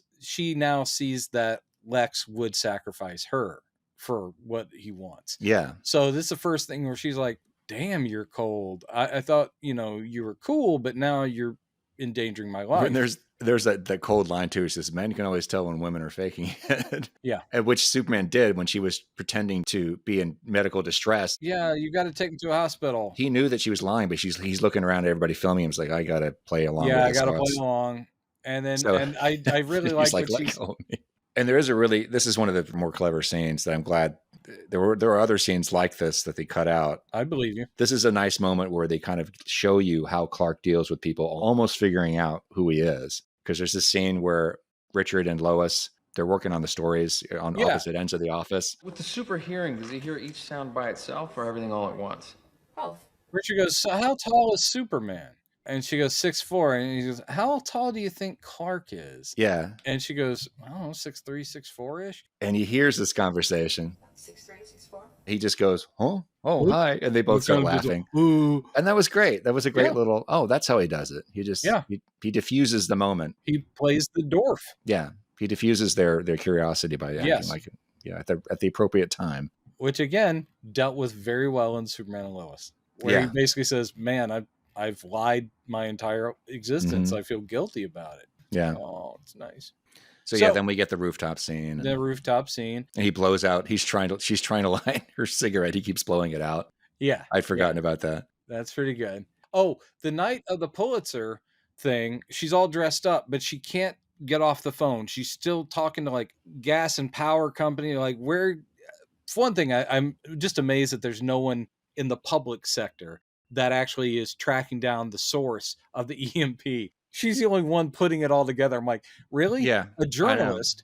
And you'd think that maybe people who work for the power company would be concerned. But she's like, oh, it originated from here, which turns out to be the old lady's mansion where Lex has, been shacked up. Been hiding out. And she forgets, oh, this is good mothering. She's like, oh, Jason. She goes, picks up her kid, and he's like, Mommy, you're late. I'm like, that's good, Lois. Nice job. And then she drives to the mansion. That's when Jason goes, is this the Pulitzer? And she's like, no, this is something else for Mommy. She goes in, she checks out the place. No one's there, but out back, I guess, is the dock for the yacht is there right next to it. So then she sneaks on the yacht. She doesn't know Luther's involved with any of this. She's just like going, hello? She's like, the person who caused the EMP is probably on this yacht. So she takes her kid onto this yacht going, hello. And then it is pretty great, though. Luther just coming out in a bathrobe and he's brushing his teeth. Yeah. He goes, Lois Lane. Which I weirdly think is, besides the fact he's got a mouthful of toothpaste, but it's almost like he's doing the Dr. Evil Lorne Michaels impression. He's like, yeah, you should, Lois Lane. Lois Lane. And actually, I think that might be the sideways, like, I'm getting a little dig in. He basically makes them prisoners. And she's like, this is my son, Jason, and nothing's going to happen to him. She's like, let me have him get picked up, and you can do whatever you want with me, but my kid stays out of it. But he's like going, oh, I didn't know you had a kid. Oh, this is great. And he's like, who's the father? Yeah, he's already kind of on it. But he has that moment where he suddenly realizes he's holding the kryptonite cylinder.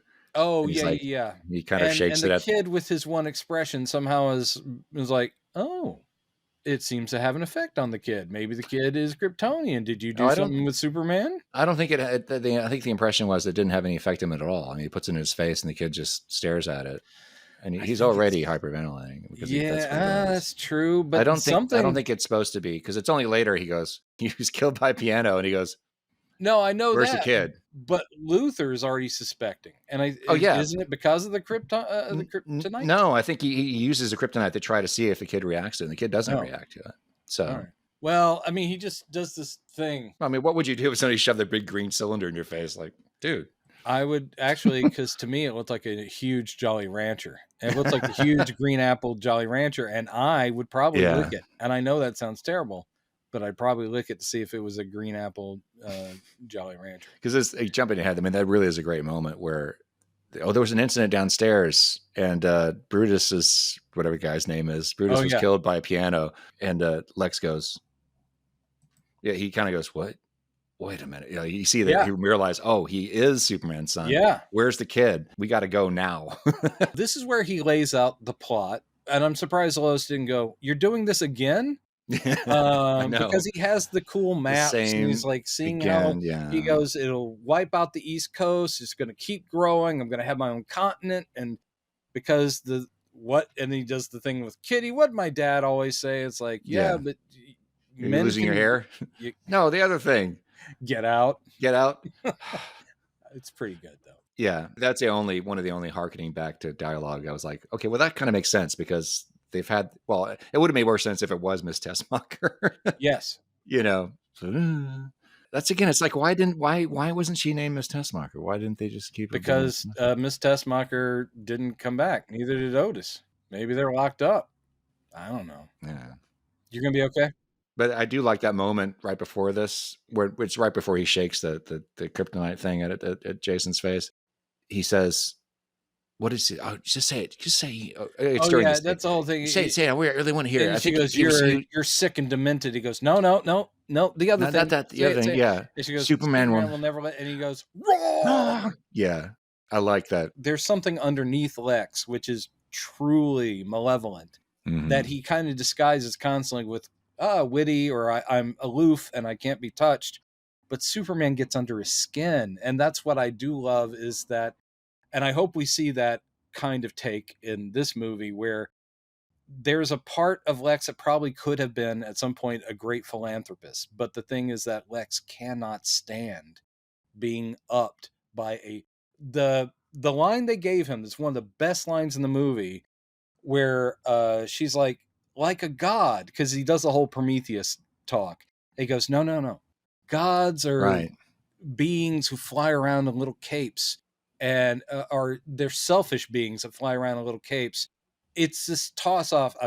I clearly am paraphrasing and didn't get all the way to the end of it, but it's a great line, because it is just this thing of like, that's the core, is that Lex cannot stand how much people embrace Superman, his purity, all of that stuff is like just a punch in the gut to him, because he is not admired the same way. Yeah. And he can't do what Superman does. Yeah. Oh, man. The way that speech wound up was, the Prometheus speech was like, I think she says something like, you want to rule the world? And he says, no, I just want to bring fire to the people, and I want my cut. Oh yeah. Which is a nice line, but it's not actually really true. He doesn't just want to, he does want to make money, but he's also murdering billions of people at the same time. Yeah. Which he gets it's another callback. Sure. The whole thing where she's like, I think it's Lois who actually says, but millions of people will die. And he goes, no, billions. Yeah. And it's one of those things where it's like, ooh, man, he's cold. That is something I really like. I like a Lex that isn't a doofus. Gene Hackman in the little Flyers cap in the car at the end of Superman 3 or 4. And I'm just like, oh God, that's how we say goodbye to one of the great villains of comicdom. Oh, by the way, while we're talking about Lex, one of the cutscenes, I'm going to confuse myself again. Hey, confuse yourself as much as you want. There's a great cutscene on the yacht where Kitty brings him a martini and he complains. He says, the greatest criminal mind of our time gets a martini with one measly olive or whatever it is. And she goes, fine. She takes it and throws it in the fireplace. There's this big explosion. He brings back another glass that's filled with olives. That explains why in that scene, which I do like, she's sitting there just eating olives out of a martini glass. I just thought it was a weird touch. Like, maybe just Kitty likes straight olives. I don't get it. Well, that explains it. Yeah, it's a funny little scene, but oh well. Yeah, you know what's not really that funny is their last scene in this movie. I know they're trying, but the whole thing of like, I would trade you and everything in the world for 1 gallon of gasoline. Yeah, that was like they end up on an island. They're stuck on an island. They didn't need to show that at all. They didn't. We didn't need to show where they wound up. No. Oh well. Every time I watch a movie from now on, I'll jump over that scene. I'll just pause and then jump over. Yeah. I don't need it. Anyway, okay, so he locks up Lois in the room with that thug. Yeah. And then goes back up to the deck of the ship and then fires this thing that they prepared, which is they fire off Kryptonian cylinder filled with one of the crystal stuff. Surrounded by kryptonite, the crystal, and they fire it into the ocean.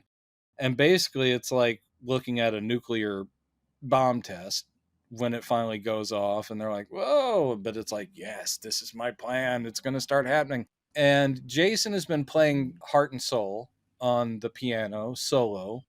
And this is kind of cute because then the tough guy who's left to look after them starts joining Jason, which I got to say, nothing dates this movie quite like a fax machine. But anyway, yeah, it's true. I didn't think about that. Under the table, she has written a help note with coordinates. Where did she get the coordinates? I don't know.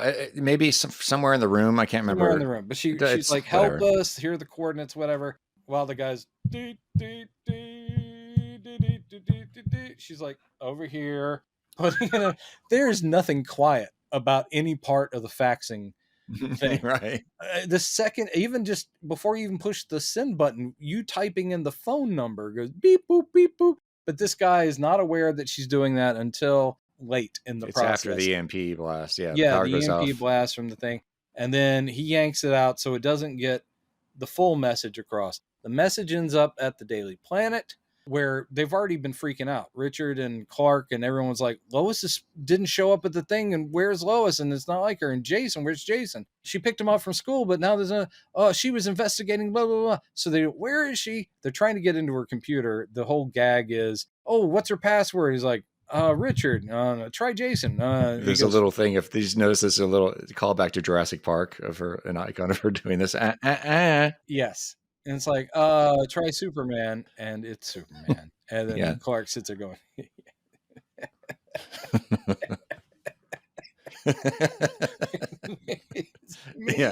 it's me. And people are going, what's Clark doing? But anyway, doesn't matter. They figure all this stuff out. And then Jimmy is the guy who happens to look over at the fax coming in. And he goes, that's Lois's handwriting. I recognize it anywhere. It looks like it got cut off. What are these numbers? And both Richard and Clark go coordinates. And they look at each other like, oh, you're pretty smart. Yeah. And Richard's like, I'm going to fly there in my plane. And Clark goes, good luck. Then Superman's out.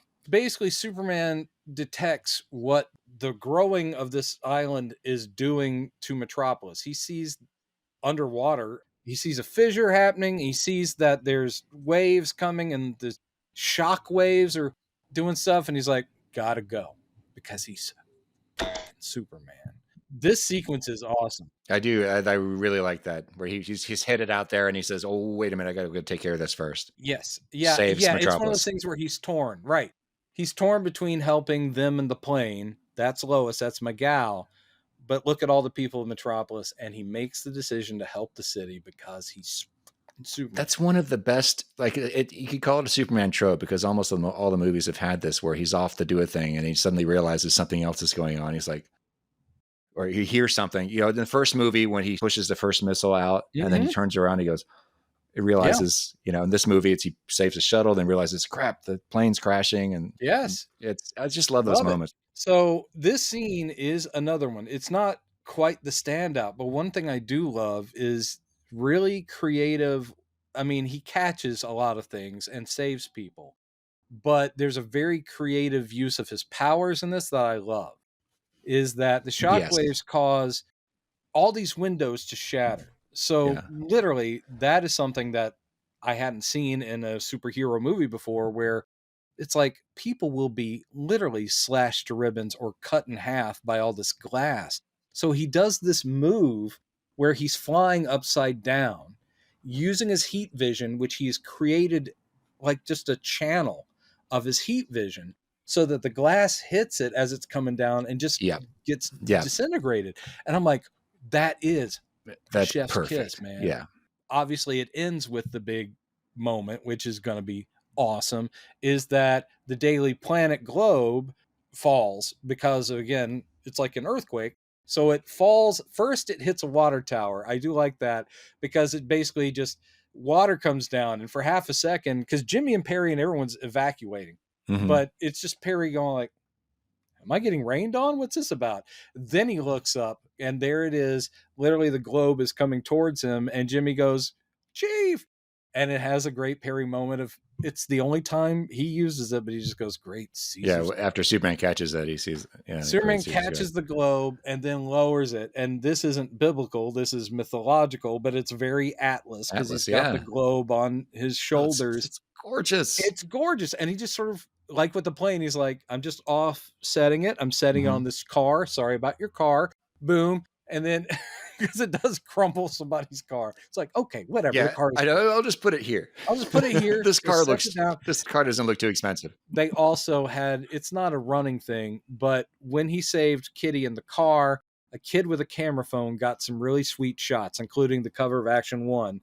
And he goes, and Perry went, Jimmy, what do you have? He goes, well, this picture here, which is blurry shot of flying Superman. And he goes, and she goes, that's just a bird. He goes, oh, it's a plane. And that's great.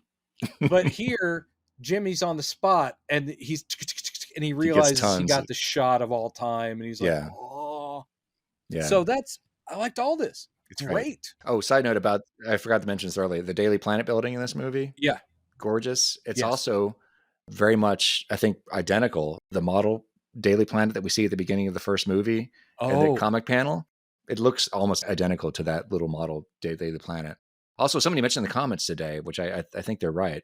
That one in the first movie, the little model that we see at the beginning of the movie, is modeled after the Paramount Theater building in Manhattan. Really? Well, it's a perfect look. Which is probably classically what the Daily Planet has always been modeled after. Well, clearly, guys of the 1930s and Joe Shuster, not the most brilliant draftsman. And I say that with great affection. I love the energy of those early Superman comics, but his buildings were just boxes with little occasional windows on them. But they would definitely be basing anything that they think of as City, even though they were from Cleveland. They did go to New York. So Metropolis is just Art Deco. That's the thing of the times. And I love the idea that the Daily Planet has been in operation since the 1890s or something like that. So it's just like the New York Times building for a long time. It's dated, but you want it to be. It's like, a classic old building. And I love the idea that even now, I think most artists who draw Superman and draw Metropolis, the Daily Planet's one of those that isn't ultra modern. Because now they draw like, it's almost a sci-fi city.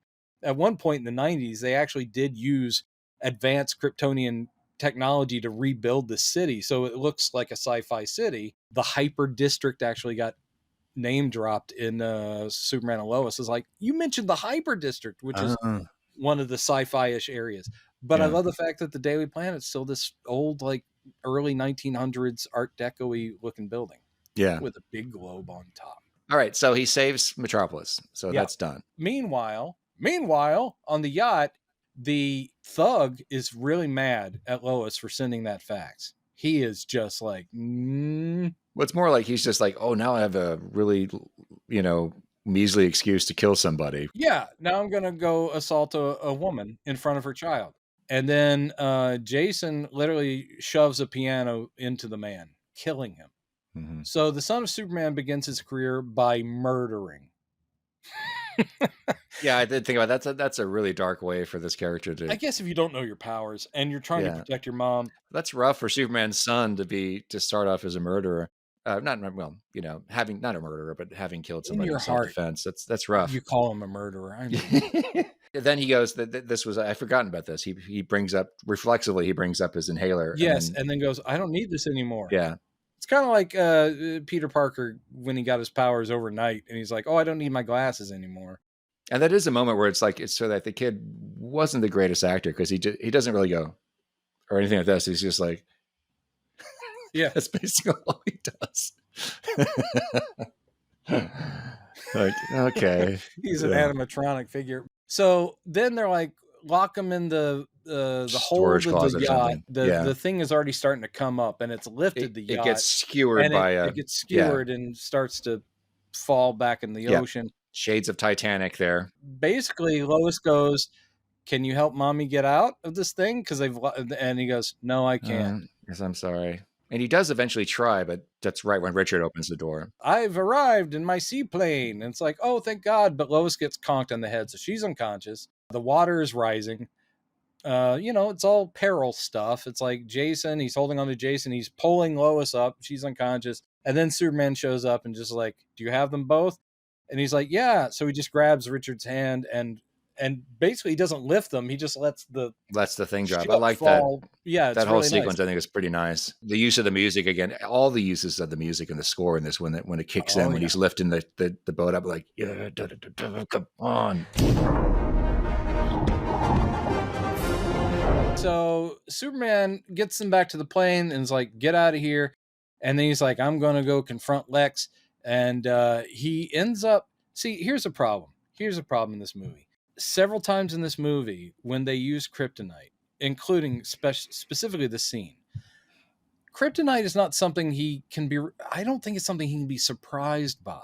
In other words, he is next to an enormous island that has kryptonite peppered through it. He'd be feeling the effects from a distance. Mm-hmm. But instead he lands on this thing and then it's like, uh-oh, is there kryptonite here?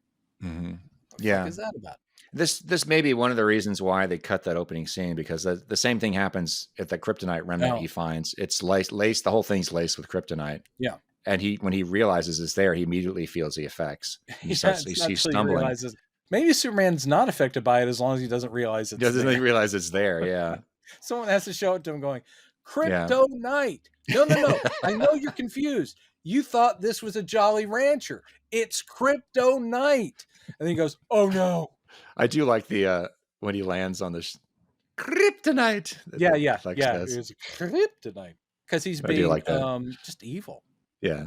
He's already or pretty much immediately weakened, which allows basically them all just to pile on him. Mm-hmm. They're beating the crap out of Superman, who's just sort of flopping around, and I don't like that. Don't like it, but it is good to, you got to have them. It's a very powerful, dramatic moment. Yeah.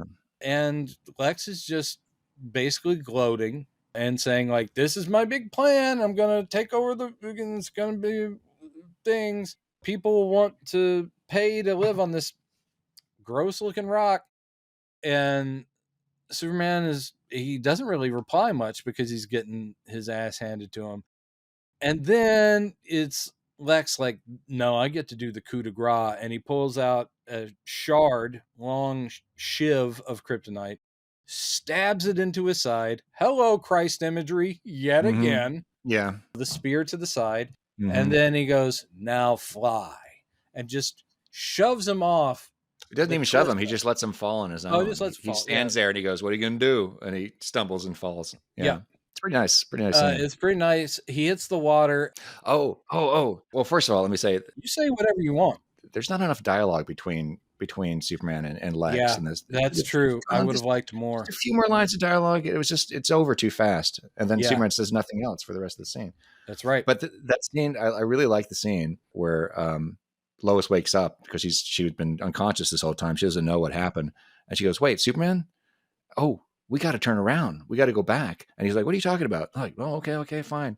And I was like, this is very reminiscent of Empire Strikes Back at the end where Leia suddenly realizes we got to turn the ship around. And Lando's like, what are you talking about? Richard, we have to turn around. What? We've got to go back.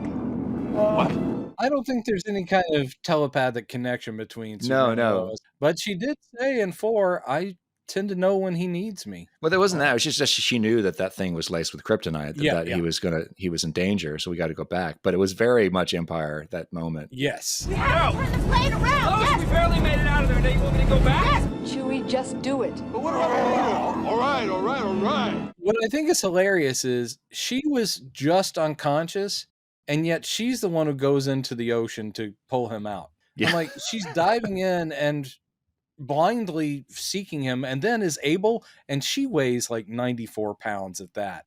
Yeah. In addition to the fact I don't think she embodies the character very well. She is this tiny little person. Yeah. And she's going to go down there and haul Superman out of the drink. Yeah, that part didn't make a lot of sense. Like, maybe Richard should have done this. Maybe Richard should have done it, yeah. But anyway, it's nice. She pulls him up. They're somehow able to get old, heavy, wet Superman into the plane, and they take off. And she takes the kryptonite out of his side. It's a painful thing to watch, but it's like he's appropriately screaming in agony. Yes. Like, oh! Yeah. And then they say, well, screw that. And then they just go home. They have dinner. And they don't do anything to stop Lex. Yeah. Wait. Which version did I see? This didn't need to be so long. They include stuff like thrilling airplane stuff. I'm like, no, just get them out. And they do that beat twice. They do that where the plane disappears. And you're like, and then comes back. And then zooms up, and they do it with the helicopter. Yeah. Same thing. It's like, dude, trim a little bit off of it. Yeah. I know you're happy to be making this movie. But anyway, so basically he goes out there and essentially is like, I know it's full of kryptonite. I'm still going to go out there and do my job. Well, first he goes up and recharges himself. Yes. Flies up to recharge himself, which I wonder if people who weren't familiar with. Didn't know what the fuck he was doing. Yeah, he's just taking a break. Superman's chilling. I remember having a conversation with some friends of mine who didn't like the movie, and they thought that was so, how could he be strong enough to lift that thing into space? To tell you the truth, I think he is hoping. In other words, I don't think he knows this will work. But I do get the point that he is boosting himself as much as he can in the hope he'll be able to do this. It's sort of a Hail Mary thing he's doing. It's a Hail Mary. Because if he doesn't do anything, that will continue to grow and destroy the Eastern Seaboard. Yeah. And there's no one else that can do anything. There's no one else. So he zooms down underneath it, basically using heat vision to ahead of time. Starts shooting before he even gets there. And he goes underneath. What I think he was trying to do is have an earth cushion between him and the bare kryptonite island. So I think he's created a bit of a bowl, of stuff. But as he's lifting it, a lot of that falls away, obviously. And the thing itself starts falling apart. So anything that was keeping him separate from the kryptonite is basically dropping off. And by the time he gets it in the atmosphere, the he's toasted. Yeah. He's able to kind of shove it off. It is an awesome scene because this thing is the size of, like an island. And he has literally just taken it into space and shoved it away.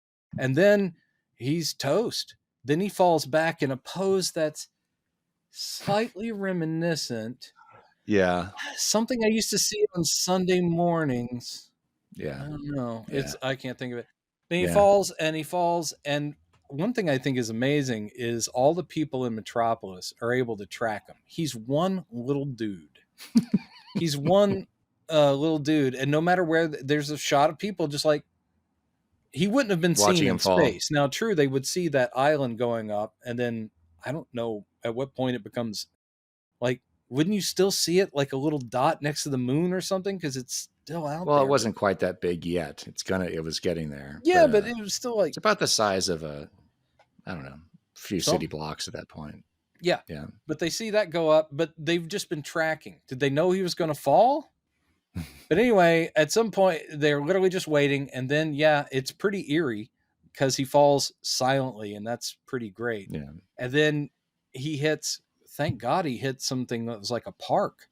But if he'd hit like a building, it would have just destroyed it. But anyway, you just hear this.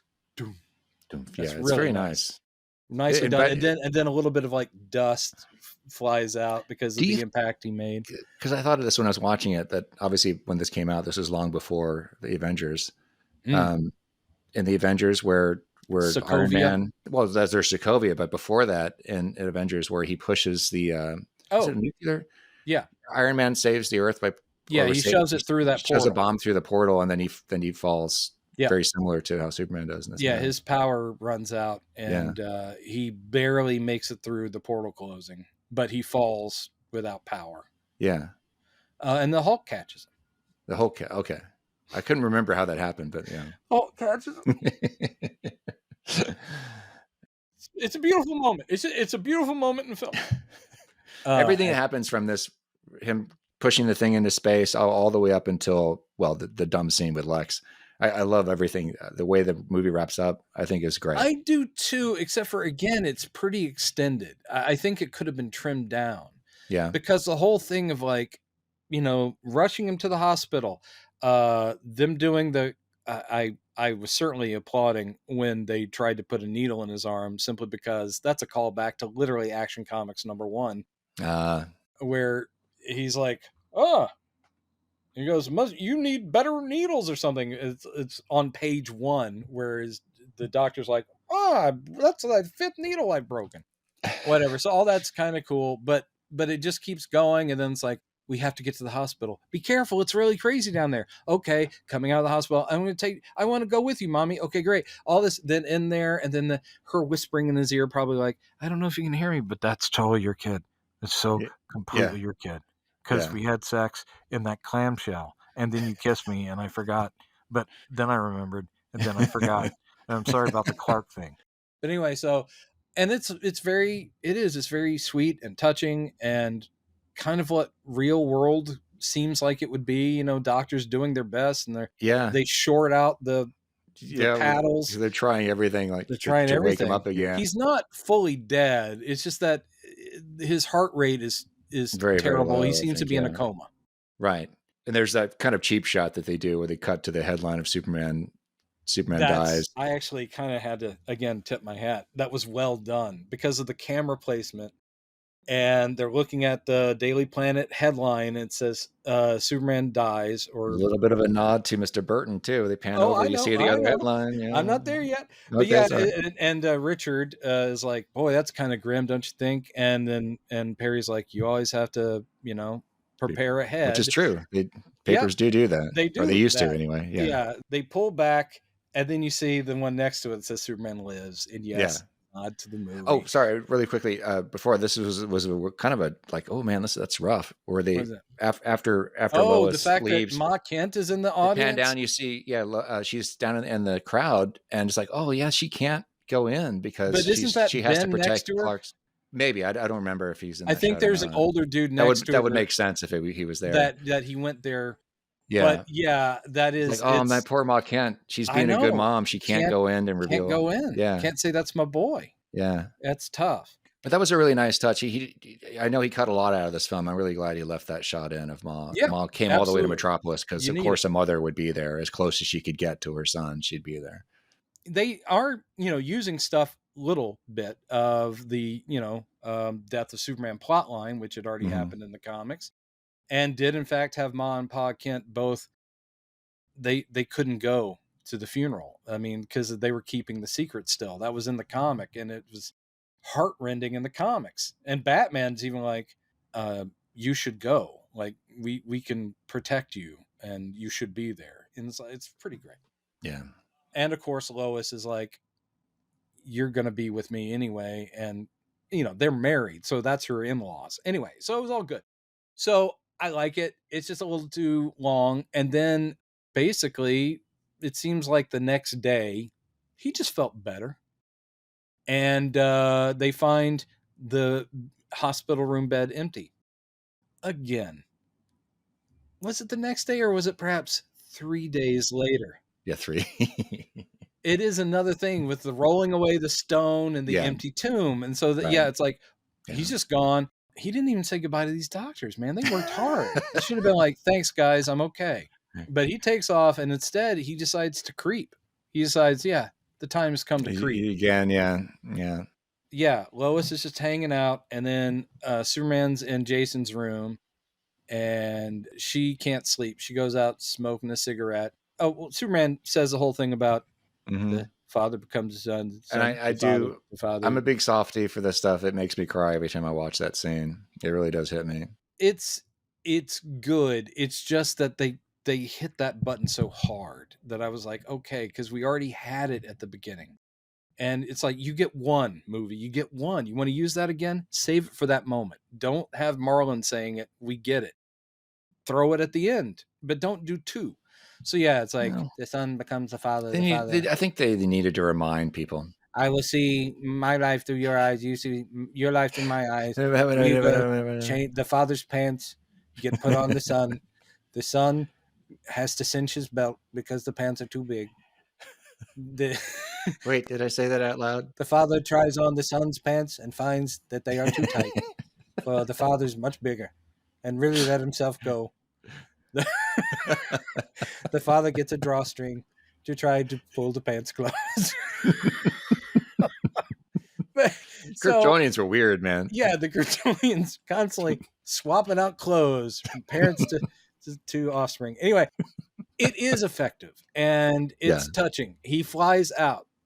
The kid was asleep during all of this, but he's woken up now and goes goodbye at the window, which cues Lois. Lois has also decided on her own not to smoke. That's the thing. Is she goes, no, puts it back. And that's when Superman's just hanging there. And she's like, oh, hey, you're alive. He's floating away very slowly. It's like, notice me.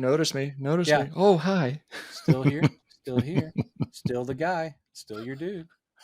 And she's like, oh, things are kind of awkward. Are you going to stick around? He goes, I'll always be around. Then he flies away. Yeah, it was a surprisingly very short conversation at the end of that scene. That's all right. And she goes, are you going to keep watching us? He goes, yes. You will never take a private shower or poop ever again. I'm watching you always. That's that scene I like Lois, it because do you know that Richard picks his nose? I know. I watch him do it. I kind of think that they should have cut the scene of him coming in his window like Peter Pan and giving the speech. I really like that, but I think they should have the scene of him spying on them earlier. That's not a good look for Superman. They should have cut that. He should have cut that. I don't think they really needed it anyway.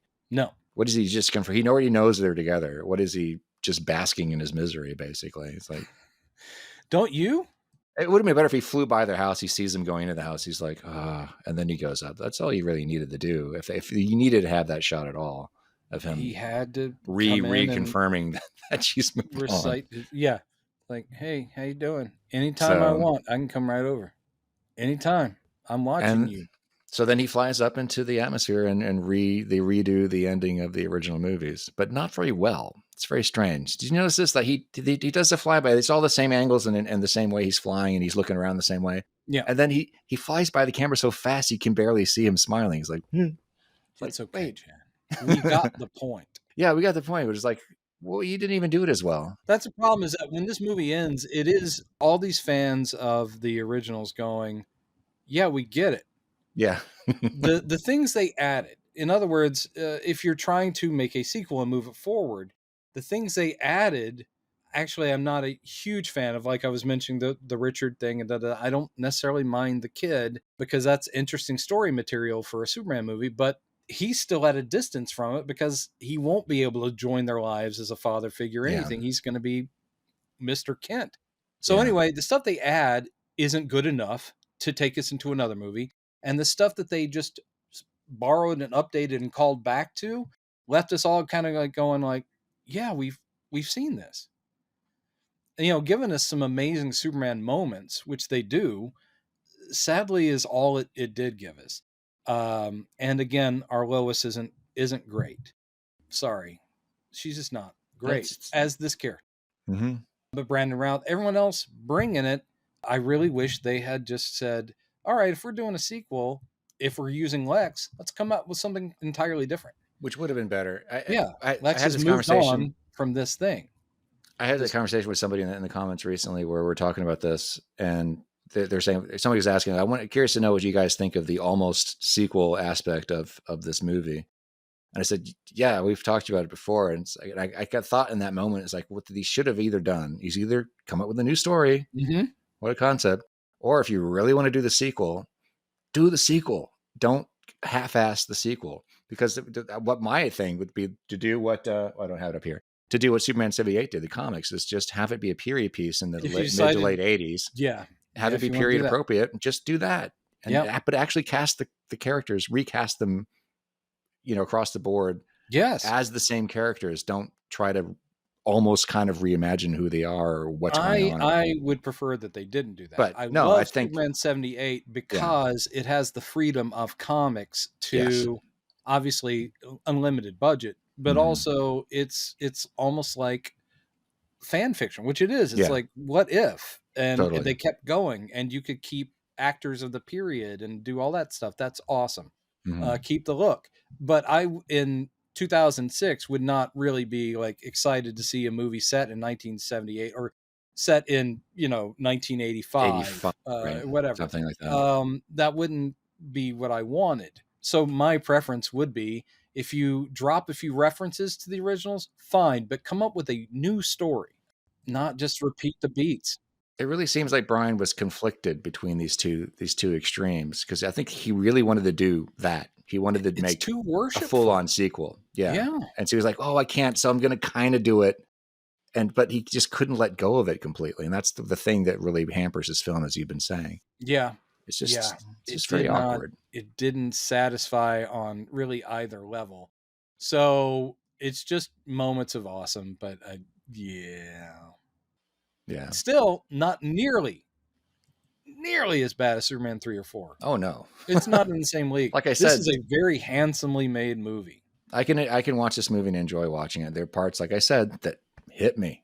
Hit me hard.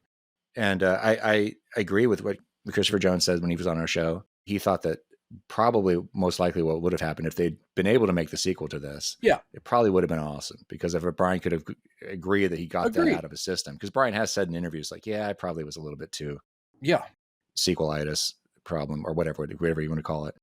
That he leaned too hard into the Donner thing and wasn't doing enough of his own thing. Hard. But then freed of it, that's what we were saying. Freed of it, it could have gone very interesting places. There is information out there about what the sequel is going to be. Oh. And it was going to have something to do with what they called, the big island he pushes into space at the end becomes New Krypton. It becomes another planet in the solar system. Essentially. Yeah. That no Kryptonian could actually hang out on. Nobody can go there, I forget what the story was, but I figured that would be a setup, because if nothing else, it's a huge source of kryptonite that if someone wanted to take down Superman, they wouldn't have to go to Addis Ababa anymore. They just go up to the meteor or the new planet, chip away. Yeah. A little awkward. not the best plot device. Anyway, so Superman Returns, it's worth a watch. I will watch it again. It'll come out of that box set, unlike Superman 3 or 4. Sure. So there you can join us on Patreon. You can join us right here on YouTube as a channel member, as well. So do that stuff. And more of this content. And buy our merch. Buy our merch. We've got shirts. I don't even have a T-shirt. Man, neither do I. Buy merch. We're not. We can't even afford to buy our own shirts. So we're poor, but full of spirit and spunk and hope and all that. Anyway. All right. Bye. Okay. Bye, y'all.